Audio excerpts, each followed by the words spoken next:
Di ruangan saya nggak bisa connect internet, nggak tahu. Oke, hari ini kita membahas tanggung jawab negara. Atau, sudah disampaikan belum ya sama Pak Rudi ya?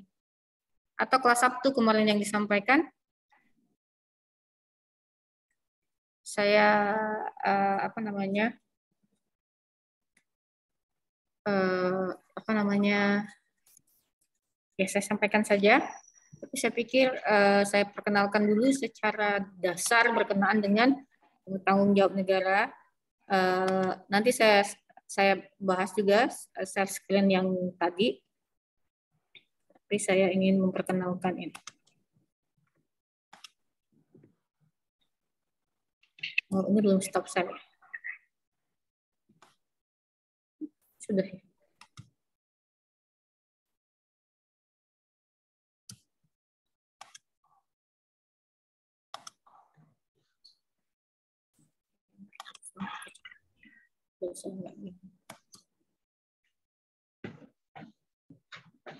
Oke, kalau kita membicarakan apa namanya pertanggungjawaban negara, responsibility of state, sebenarnya kita membicarakan salah satu rancangan konvensi yang sampai hari ini belum entered force, the wrongful act of state.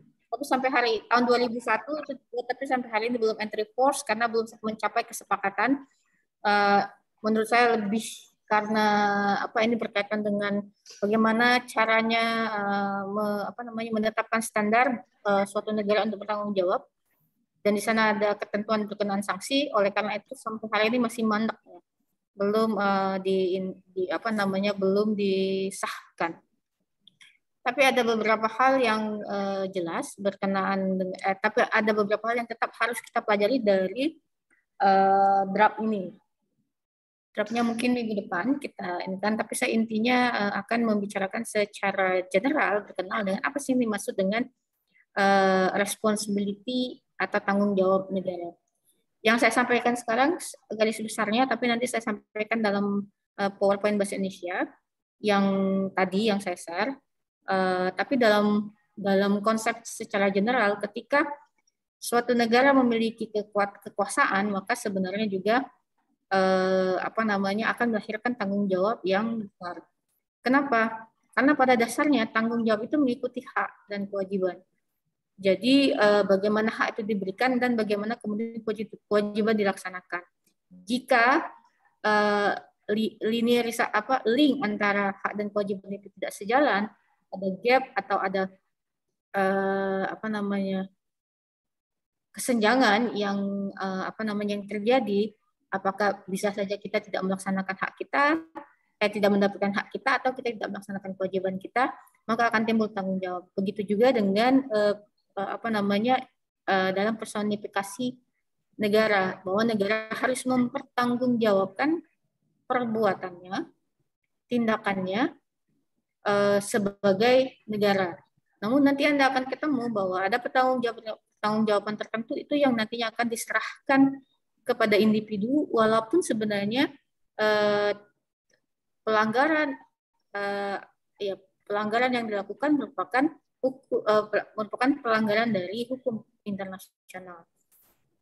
Tapi secara garis besar pertanggungjawaban dalam hukum internasional itu berkaitan dengan pertanggungjawaban negara. Nah, ini kenapa sama seperti dalam ketika kita menerima amanah, semakin tinggi kedudukan kita, maka semakin besar tanggung jawabnya. Bukan dibalik, ya. Semakin tinggi kedudukan, maka semakin sedikit tanggung jawabnya karena disebar gitu. Kalau dalam hukum internasional, terutama dalam pertanggungjawaban internasional oleh individu, maka Anda akan ketemu dengan setidaknya pertanggungjawaban komando. Kalau seandainya ada teman-teman yang dari kejaksaan atau dari kehakiman, mungkin ketemu tapi sangat jarang kali ya. Nah, banyak dikaitkan dengan kejahatan-kejahatan yang berkaitan dengan jabatan, tapi dalam level internasional yang diakui sebagai kejahatan dalam hukum internasional.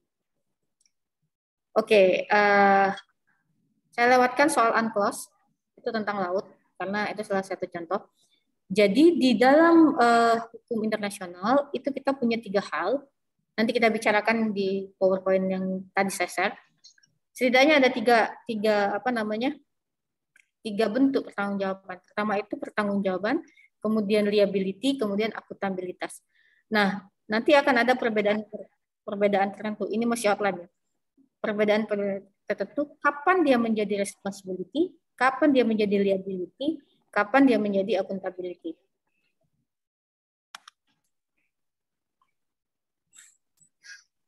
Kalau seandainya kita melihat case, itu sudah saya carikan case-nya, karena sebenarnya kita berdasarkan case ya. Jadi ada case antara Barcelona Traction, ini berkaitan dengan dagang, perusahaan multinasional sebenarnya, kontrak. Nah, antara Belgia sama Spanyol. Nggak cukup waktu kalau mau bahas, jadi outline-nya dulu. Jadi kalau sudah dibicarakan dalam responsibility, kita ketemu dengan yang namanya objecting responsibility atau emphasizing responsibility. Kita jelaskan nanti ya. Permasalahannya terkadang kenapa pertanggungjawaban dalam hukum internasional itu menjadi berat? Karena pada dasarnya hukum internasional itu dianggap secara klasik gitu ya. Dan masih banyak yang beranggapan seperti itu, terutama pemegang mazhab positivis, bahwa hukum internasional itu bukan hukum. Jadi pada dasarnya karena dia bukan hukum, alasannya hanya dianggap sebagai moral, maka hanya kan perbedaan antara hukum dengan moral, salah satu yang paling utama adalah moral adalah kesadaran dari dalam, sedangkan hukum itu kesadaran dari eksternal. Nah, itu yang sangat membedakan. Konsekuensinya apa? Secara dalam penerapannya. Jadi kalau kita membicarakan hukum internasional itu tidak sesuai dengan atau belum memenuhi hukum secara lengkap dan hanya disandarkan kepada moral, maka kesadaran orang tersebutlah yang akan membawa dia untuk bertanggung jawab terhadap tindakan-tindakan tindakan-tindakan yang dilakukan. Dalam hal ini adalah negara. Jadi, kalau seandainya hukum internasional itu hanya dianggap moral tapi belum sesuai dengan practical features of legal order, misalnya ada sistem hukum, yang sebenarnya yang nggak ada itu sanksi ya. Sanksi secara nyata dan jelas dalam hukum internasional. Karena bergantung dengan konvensi yang mengatur atau perjanjian internasional yang mengatur atau kesepakatan antar negara, dan biasanya tidak mengatur secara jelas dengan apa bentuk sanksinya. Biasanya dalam hukum internasional ketika ada breach international treaties, kalau dia sangat spesifik terhadap terhadap ketentuan tertentu dijelaskan. Tapi kalau seandainya dia dalam general perception atau general ketentuan umum, nanti akan dikembalikan selama berkaitan dengan negara. Itu dikembalikan ke PBB, lari ke Dewan Keamanan, dan Anda tahu sisanya. Nah, tapi kalau seandainya moral tadi ya, suatu case misalnya sampai saat ini, kalau melihat dari teori hukum pidana internasional misalnya, jelas bahwa Amerika misalnya itu sudah melanggar ketentuan hukum humanitar internasional. Misalnya terhadap Irak, Afghanistan, dan lain-lain. Namun kemudian karena Amerika sendiri bukan para pihak dan merasa bahwa yang dilakukan untuk kedamaian dunia, memberikan standar bahwa yang dilakukan negara-negara aliansi itu sebagai bentuk untuk menjaga perdamaian dunia atau benar-benar menyerang suatu negara untuk kepentingan tertentu, itu kan tipis nantinya. Dan akan sangat sulit dan secara hukum apakah benar dia melakukannya karena kepentingan untuk menjaga perdamaian atau kepentingan tertentu. Misalnya dalam case Irak kan tidak terbukti bahwa negara Irak memiliki senjata massal. Atau misalnya sekarang case yang sedang ramai Ukraina gitu. apakah Rusia invasi Rusia ke Ukraina itu tidak sama dengan yang dilakukan NATO terhadap dukungan NATO yang diberikan kepada negara-negara lain untuk sebagai support gitu. Karena sama-sama berkaitan dengan power kan tadi. Misalnya begini, apakah tidak sama yang dilakukan Rusia dengan yang dilakukan Amerika terhadap Irak? Misalnya.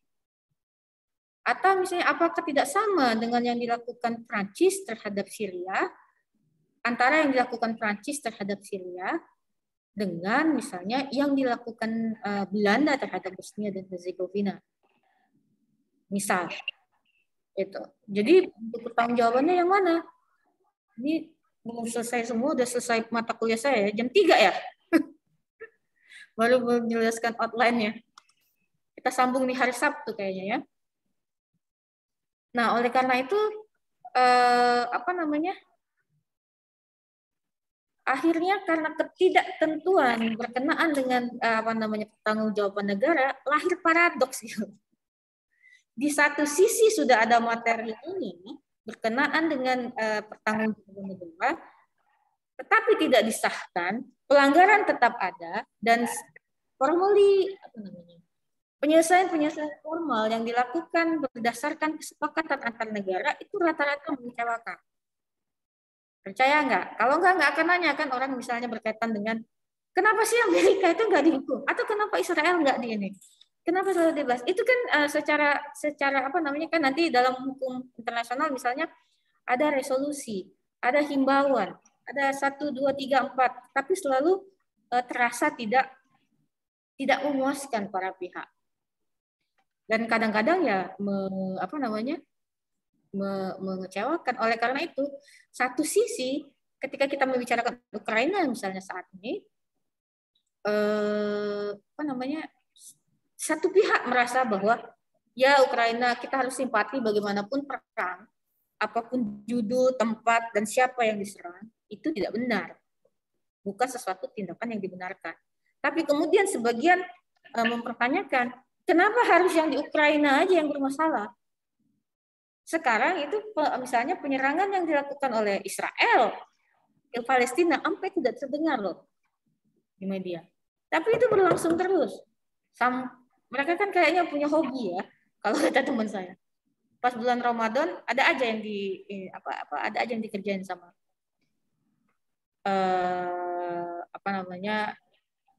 dilakukan oleh Israel. Oke, ini hanya catatan. Second reading achievement ini maksudnya saya ada kasus-kasus, berkas-berkas yang bisa di ini.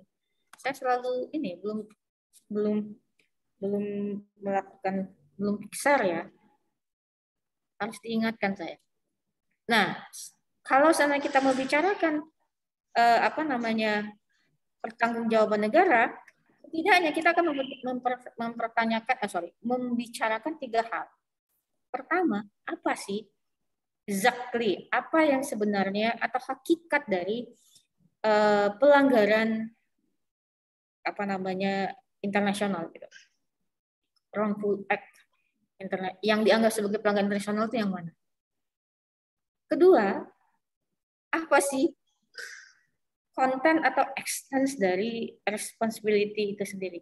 Sejauh mana konten tanggung jawab dan extend-nya ya, maksudnya seluas apa dari bentuk tanggung jawab yang bisa dimintakan pada negara.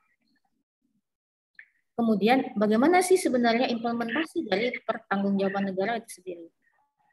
Kalau kita membicarakan pertanggungjawaban negara, nanti Anda akan ketemu pertanggungjawaban akibat dari satu regulasi atau pertanggungjawaban yang dikenakan bahkan bukan berdasarkan perjanjian, tapi memang melekat harus dipertanggungjawabkan oleh negara. Kalau Anda pernah mengenal konsep responsibility to protect, itu adalah salah satu dari bentuk pertanggungjawaban negara untuk melindungi warga negaranya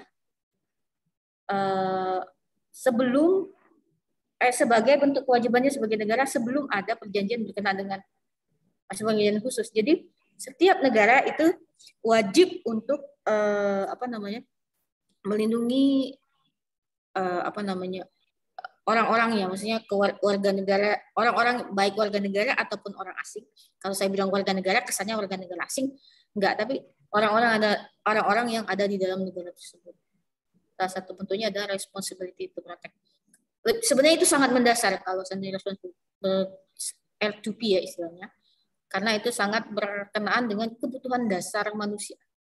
Jadi negara itu, jika suatu negara dibentuk, maka salah satu bentuk pertanggungjawaban yang diwajibkan bahkan sebelum diatur dalam dalam hukum positif adalah harus memenuhi kebutuhan dasar dari orang-orang yang ada di wilayah.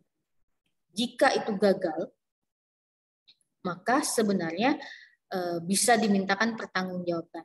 Namun, sekali lagi, karena kembali ke persoalan semula bahwa terkadang hukum internasional itu masih dianggap bukan sebagai legal order yang sempurna, ada beberapa mekanisme yang tidak bisa dijalankan.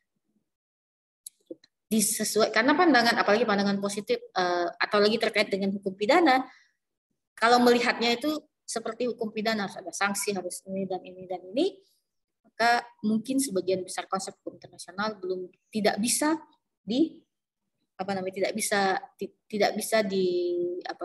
diadaptasi. Mengadaptasinya pertama karena negara bukan person, kedua karena tidak diperbolehkannya mengintervensi, jadi tidak boleh memaksa suatu negara. Nah, itu menjadi permasalahan ketika membicarakan tanggung jawab negara. Saya kasih konsep dasar dari pertanggungjawaban negara. Kalau kayaknya ada mahasiswa saya lupa terus namanya, anak KI di sini.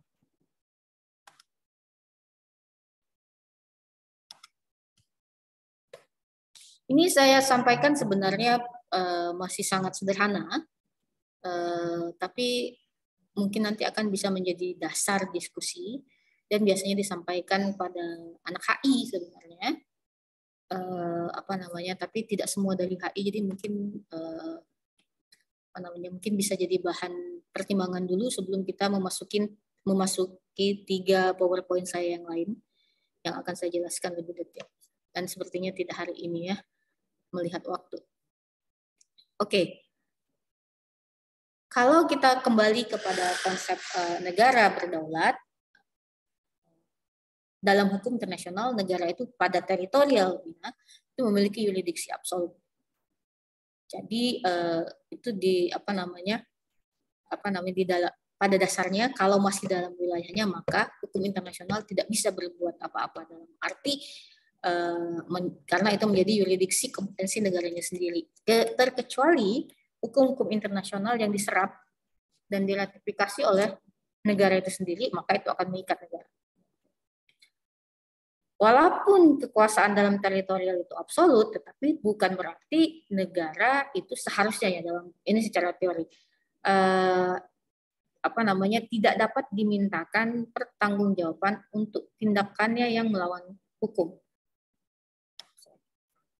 Kelihatan ya ini saya ya? Atau kelalaiannya. Nah, nanti kan ada, saya tadi bilang kan ada responsibility, accountability, dan liability. Itu berkaitan dengan mana yang dianggap sebagai melawan hukum, mana yang dianggap sebagai kelalaian. Nah, tanggung jawab negara itu prinsipnya lahir dari bahwa semua negara itu berdaulat. Oleh karena itu tadi saya kembalikan, tidak boleh satu negara diintervensi. Karena pada prinsipnya memiliki persamaan dan kedaulatan negara.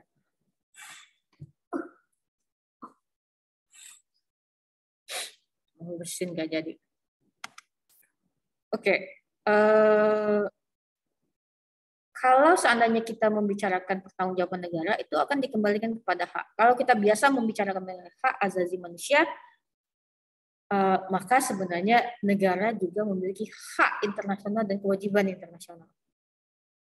Tapi tidak dilekatkan sebagai, kalau secara sederhana saya pikir ya, sebenarnya HAM itu memang dimiliki individu, kita sebagai manusia, tapi kemudian susunan atau kumpulan dari hak tersebut yang dilindungi oleh negara itu merupakan hak negara.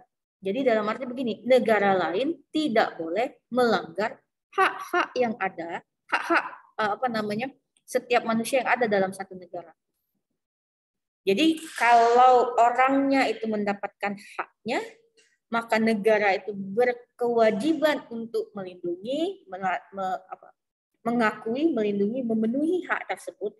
Kemudian konsep framework dari 3 hal tersebut, mengakui, melindungi, dan memenuhi hak, itu kan dalam sistem satu negara. Nah, sistem dalam perlindungan inilah yang tidak boleh diganggu-gugat oleh negara lain. Ya, salah satu kalau bentuk secara faktualnya, misalnya Indonesia itu melarang adanya perkawinan sesama jenis, misalnya.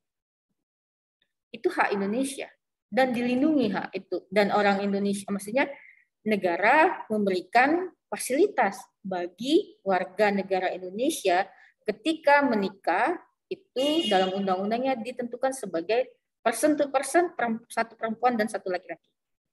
Itu konstitusi kita, maksudnya undang-undang kita menyatakan itu. Nah, itu hak individu. Tapi aturan yang dibuat dalam regulasi undang-undang tersebut itu kan milik Indonesia. Jadi kalau tiba-tiba ada negara lain protes dengan ketentuan tersebut, nah ini yang tidak boleh dilakukan. Maksudnya kita berhak, sebagai negara berhak berhak untuk dihormati, haknya untuk membuat aturan tersebut. Salah satu caranya apa? Misal ketika misalnya Vietnam, Thailand, Vietnam agak lebih ini. Thailand misalnya, warga negaranya itu, Thailand itu belum memberi, Thailand itu secara sosial mereka tidak keberatan, tetapi di dalam regulasinya itu belum diatur. Taiwan misalnya, ada warga negara Taiwan, dia punya pasangan sesama jenis dan dia ingin ketika dia masuk ke Indonesia gitu diakui oleh Indonesia sebagai pasangan yang menikah misalnya. Ketika dia masuk ke Indonesia, negara kita tidak boleh ikut mengintervensi, misalnya Anda tidak boleh masuk karena Anda sesama jenis dan ini enggak. Harus bisa masuk, maksudnya seharusnya bisa masuk. Tapi yang tidak akan diberikan oleh negara Indonesia adalah karena Indonesia punya hak untuk mengatur negaranya sendiri, kami tidak akan mengakui perkawinan Anda. Tapi tidak juga memaksakan bahwa karena kami tidak menerima maka Anda harus terpisah dan lain-lain, enggak. Ya Anda mau datang bareng nggak apa-apa, tapi jangan jangan minta kami mengakui perkawinan Anda. Kenapa? Perkawinan itu kan legalitas. Kalau seandainya diakui di Indonesia karena mungkin dia mau pindah dan lain-lain ke Indonesia gitu, ya dampaknya banyak dari perkawinan. Nanti kita ngomongin waris, ngomongin ya macam-macam. Ya. Tapi jadi pasangan Taiwan ini harus paham dan menghormati bahwa itu adalah aturan Indonesia. Jadi dia tidak bisa mengadu ke Taiwan, kedutaan Taiwan. Taiwan nggak punya konsuler Taiwan misalnya, karena Cina ya.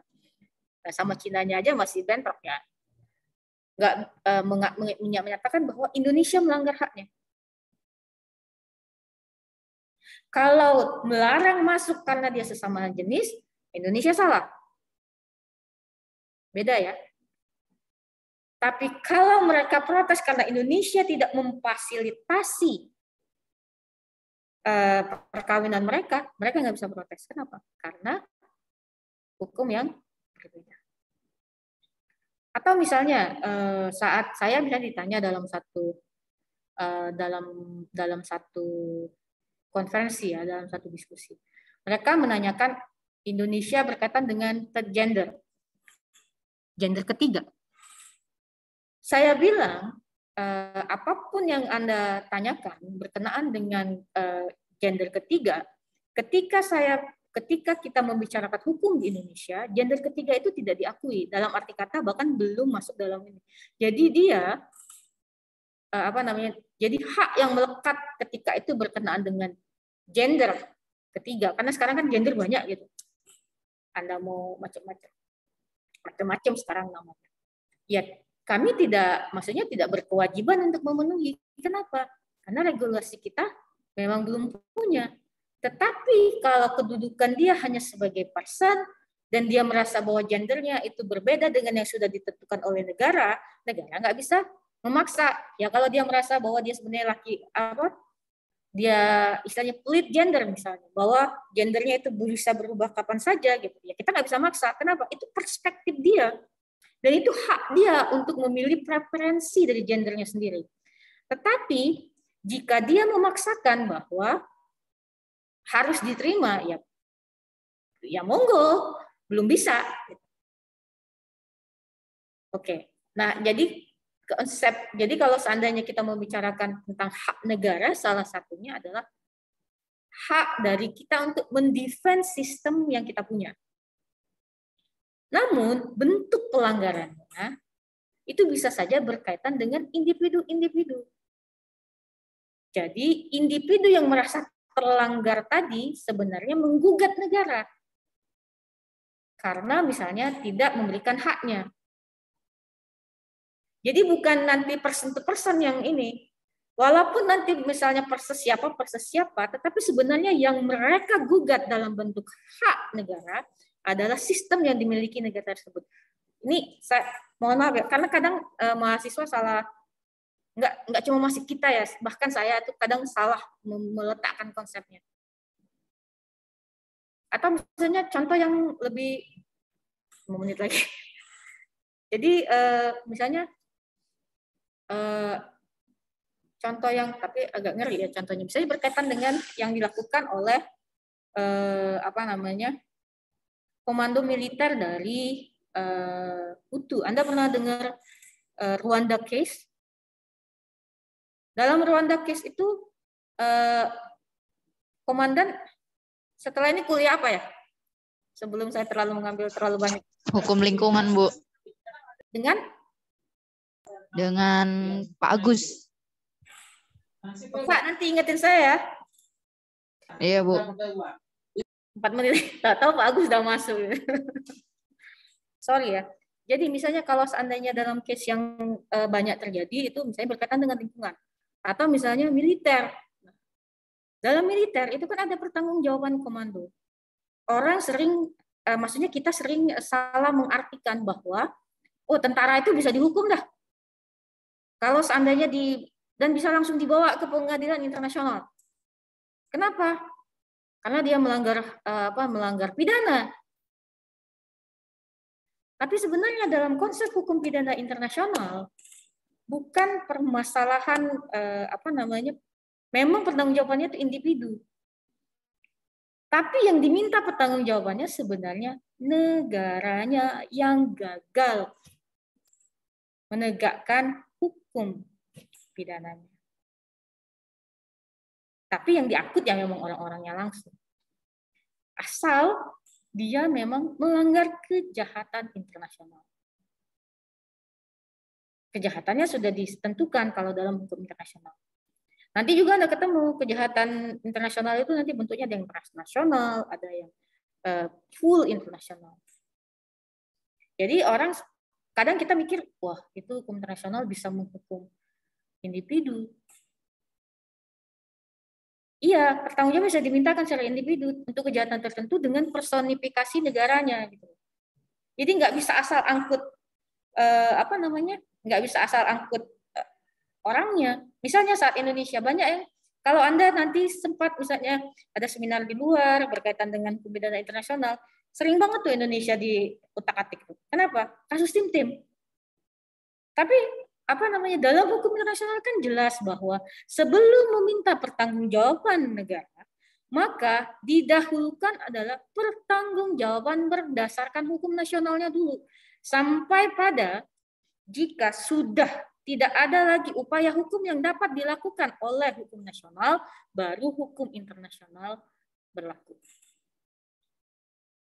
Jadi istilahnya exalted local remedies. Jadi dalam hukum internasional memang semua bisa dimintakan. Ada yang, kenapa internet saya tiba-tiba error? Bentar. Memang bisa dimintakan pertanggungjawaban atas kelalaian, atas bisa. Tetapi sebelum itu akan diupayakan hukum nasionalnya terlebih dahulu. Bahkan ketika melanggar kejahatan internasional. Begitu juga misalnya nanti tindakan-tindakan negara yang yang melanggar berdasarkan perjanjian. Sebelum diangkut ke ICJ gara-gara perjanjian, gitu, dicek dulu ketentuan perjanjiannya menyatakan apa, perjanjian antar orangnya, antar para pihaknya bukan orangnya. Baru kalau nggak sepakat dibawa ke ICJ. Jadi hukum internasional sangat menghormati. Kalau saya bilang sangat, nanti ada yang tanya, kayaknya nggak semua negara menghormati. Sesuatu statement yang kadang-kadang membuat yang harusnya tidak dipertanyakan jadi dipertanyakan ya.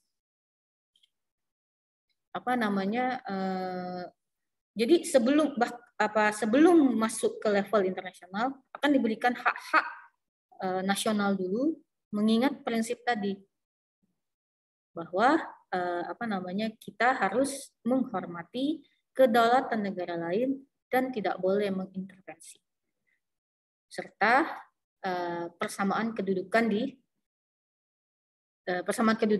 antar negara. Oke, boleh nggak kita sambung Sabtu? Bergabung kembali di hari Sabtu. Karena saya masih punya banyak. Ini tadi semua yang tadi saya share itu belum dijelaskan. Itu tadi baru satu.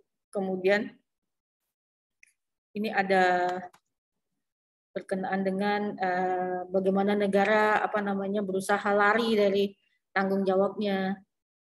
Kemudian kita sambung Sabtu ya. Sabtu nanti biar saya yang masuk, saya minta sama Pak Rudi. Kalau seandainya ada yang berminat silakan ikut yang dari kelas ini. Kalau seandainya tidak punya kegiatan lain tidak apa-apa, tapi saya berharap nanti bisa kita sambung lagi. Untuk hari ini saya cukupkan di sini dulu. Karena ada kelas yang lain. Terima kasih.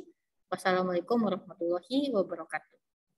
Waalaikumsalam warahmatullahi wabarakatuh. Terima kasih, Bu. Terima kasih, Bu.